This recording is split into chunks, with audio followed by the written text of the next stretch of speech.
1967.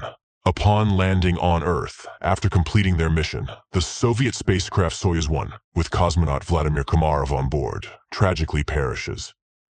Many years later, under the leadership of the Swedish billionaire Meyer, an expedition to Mars is being prepared. After 10 months, the crew of the spaceship Ulysses reaches the Red Planet.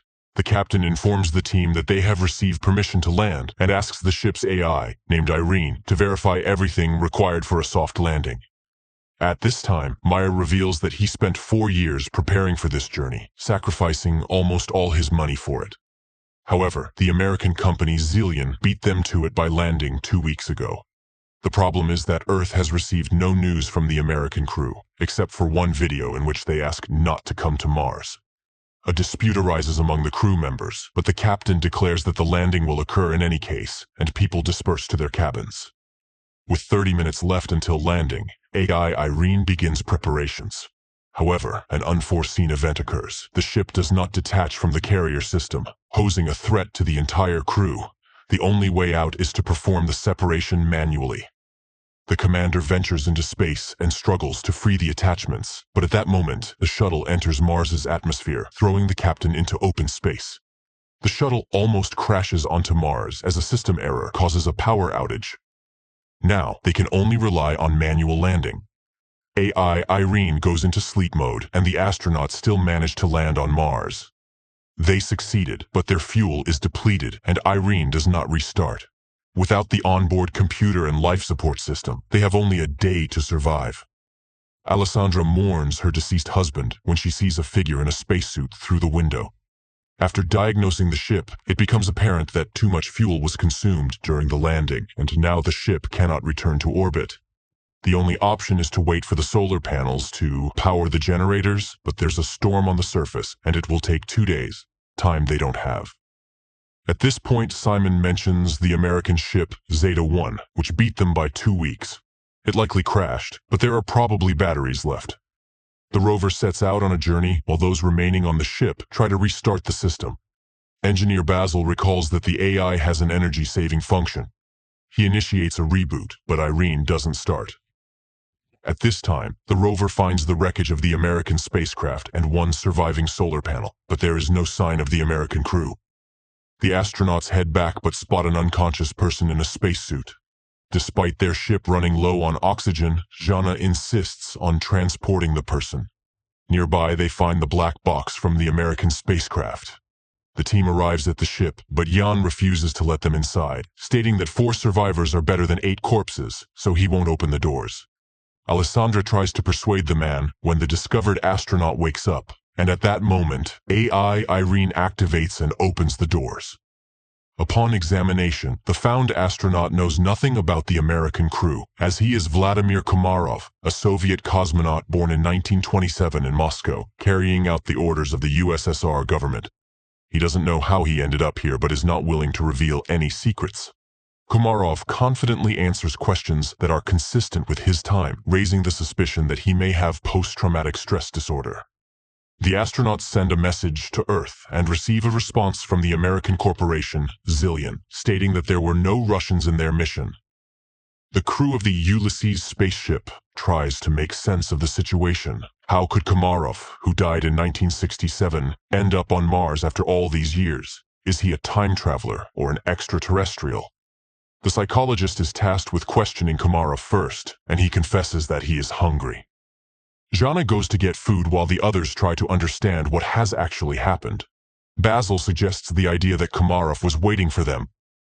Meanwhile, Vladimir is eating the food brought by Jana when the woman confesses that he died 50 years ago and his family buried him long ago. Komarov takes this news rather calmly. In the meantime, the state of the ship, although it has reached stability, remains unreliable because the engines do not work and there is no fuel. So, leaving is impossible. The crew continues to keep an eye on Komarov, but he behaves calmly until he suddenly disappears. Simon searches the ship, but it yields no results. That's when the people discover that his spacesuit is missing. A part of the crew follows the heat trail tracked by Irene. The group, led by Simon, leaves the rover and continues on foot when Alessandra reports that Komarov's DNA analysis showed the presence of a third strand. He is not human. And then they catch up with Komarov, who leads them to an unfamiliar structure with a small stone pyramid on it and tells Jana that Mars has been waiting for them for a very long time. At the same time, Goldstein, the founder of the Zillion Corporation, whose ship was the first to arrive on Mars, is informed about the discovery of a person on the Red Planet who couldn't have gotten there naturally, suggesting that he was created on site. However, only AI could survive for such a long time on a hostile planet for humans. This implies the need for further study. Meanwhile, Komarov cannot explain how he opened the door and found himself in the location where they discovered him. AI, Irene conducts an analysis of the structure and determines that it is identical to Earth structures from ancient civilizations. It means that someone was inspired by human civilization, or humans borrowed these elements from extraterrestrials. The ship's crew increasingly ponders whether they will be able to return home when they notice the landing of Goldstein's second ship. Soon, the captain of the ship, Gemma, establishes contact and promises to help them return to Earth. However, Meyer does not trust Goldstein and advises hiding Komarov from competitors. Jana brings Komarov a uniform so that he does not stand out when the visitors arrive, and he requests that they trust him. Shortly, two armed military personnel, Edward and Adam, arrive on their ship and behave rather aggressively. Edward demands that they hand over the black box from the Zeta-1 ship and, not hearing agreement, orders his partner to search the ship. Meyer hands over the found black box and they depart.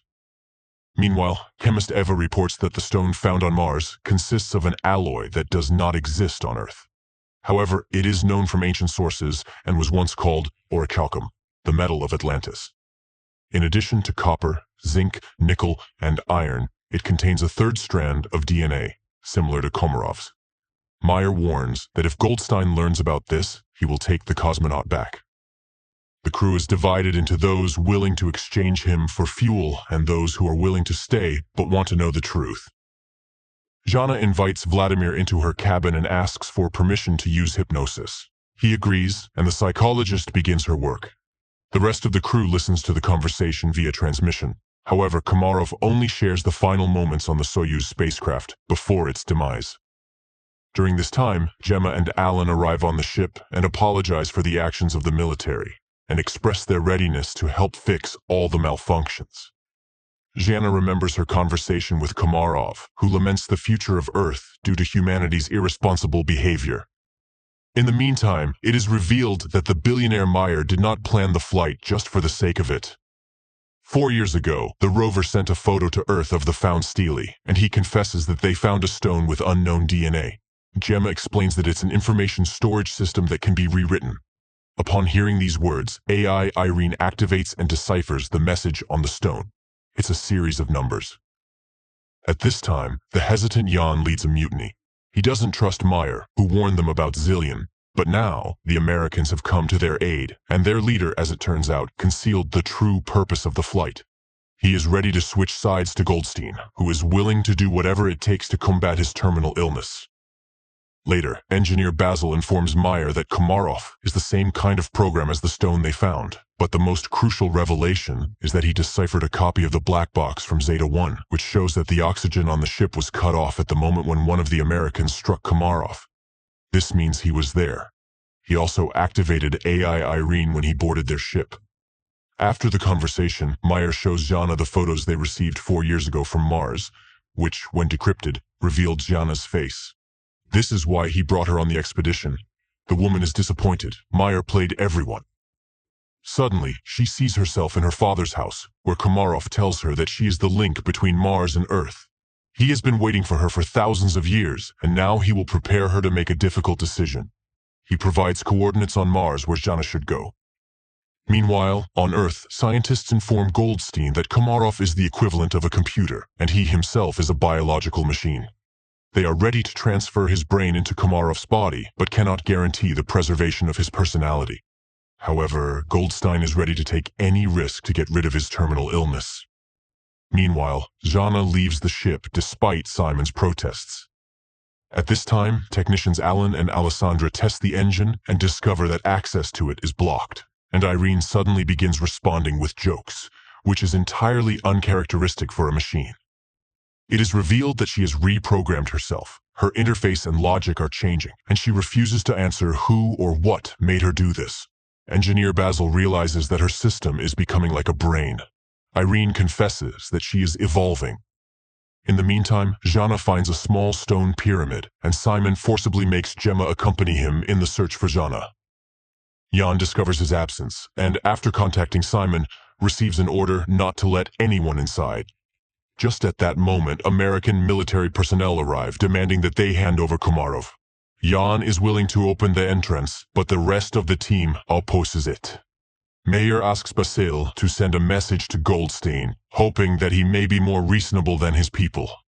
However, Irene has blocked communication with Earth. The engineer realizes that radical measures will have to be taken, but Jan still opens the doors, and the military personnel enter. Basil begins to reboot Irene, just as the Americans find Komarov, but then the lights go out, and the astronaut disappears. Meanwhile, Jana, stumbling, falls from a hill. She regains consciousness but discovers that her leg is trapped between rocks, and she cannot free herself. At this moment, the enraged military officer demands that the crew explain where Komarov went. He begins to beat people, demanding to summon the captain. Desperate, Jana screams, "Is her destiny to die in a pit on Mars?" But she is found by Simon and Gemma. Alessandra notices an approaching storm. The military officer is preparing to leave the Ulysses ship, leaving the people in danger. Suddenly, the lights start flashing, and the newly appeared Komarov asks to take him back to Earth. Simon, Gemma, and Jana go together to the place indicated by Komarov and find an entrance to an underground bunker, very similar to the Petra tomb. The psychologist feels where to go and leads the couple. Soon, they find real water, but this is not what Komarov wanted to show them. Meanwhile, on Earth, Goldstein tells the nurse a story about the study of Mars. People were searching for green men, but it's all much simpler. He tells the story of the loyal dog Hachiko and compares Komarov to him, who was created by someone 100,000 years ago and left on Mars, where he faithfully waited for his owner to this day. At this time, on Mars, the astronauts find a wall made of human bones and realize that they are not the first people on this planet. It's not Earthlings colonizing Mars, it's the Martians who came to Earth, depleting the resources of the Red Planet. A tragedy unfolds on the Ulysses spaceship. The cowardly Yan grabs a gun, intending to get on the American ship at any cost to return to Earth, and shoots Komarov. Jana immediately falls in excruciating pain, and Gemma flees. Alessandra tries to help Komarov, and Simon helps Jana, but the Russian cosmonaut dies, and Jana stops breathing too. Then Simon removes his helmet and, surprised by the presence of air in the cave, performs artificial respiration on her. The girl regains consciousness. Gemma walks toward the Ulysses ship when she's informed of Komarov's death and the approaching storm. Meanwhile, Meyer secretly goes in search of his crew members because the Americans refuse to take the billionaire's team back to Earth. At this moment, a recovering Jana sees the light in the bunker and leads Simon to it. Upon coming out, the astronauts see a figure in a spacesuit in front of them and recognize Komarov. Meyer finds the entrance to the bunker and catches up with Simon and Jana while heading toward the light. He is amazed by the presence of a living Komarov who suddenly tells them that everything ended here a long time ago. People realize that this is the North Pole of Mars, but how did they get here? Komarov explains that this planet was once inhabited by a species that went extinct because it went astray. And that species was humans. A group of survivors settled in this place but ended up killing each other when resources ran out. The rest of them flew back to Earth. Plato called them the Atlanteans. Komarov continues to talk about how he waited for thousands of years for Jana, who embodies qualities of both branches, human and Martian AI. Only she can save humanity from themselves. She must decide whether humans deserve a second chance. Their conversation is interrupted by the military officer who intends to take the psychologist back to Earth. The American aims his weapon at the cosmonauts, and Jana seeks help from Komarov. Suddenly, the military officer starts gasping for breath and falls. Upon returning to the ship, Simon orders them to prepare to depart. Meanwhile, Gemma from the Zillion ship tries to contact her associates, but none of them respond. She decides to fly back to Earth alone. The Ulysses crew heads to her ship, trying to establish contact with her and informing her about the deaths of the military personnel, but she doesn't respond. That's when Meyer starts speaking, recalling their past relationship, and confesses that he's no better than Goldstein because he's willing to do anything to ensure his name remains in history, even betraying his team.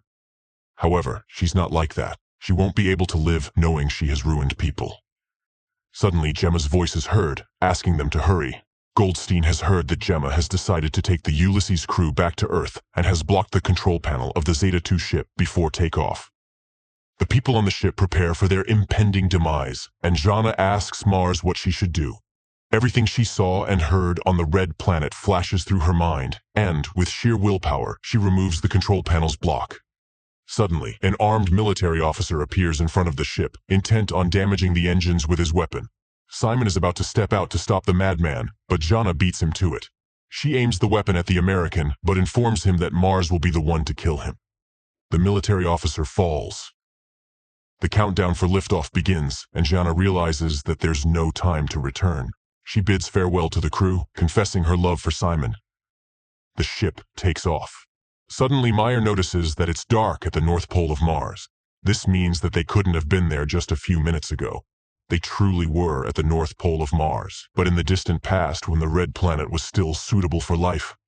At the same time, Goldstein is informed of the ship's return, and he's beside himself with rage, declaring that he will go to Mars himself, and that's where the first season ends.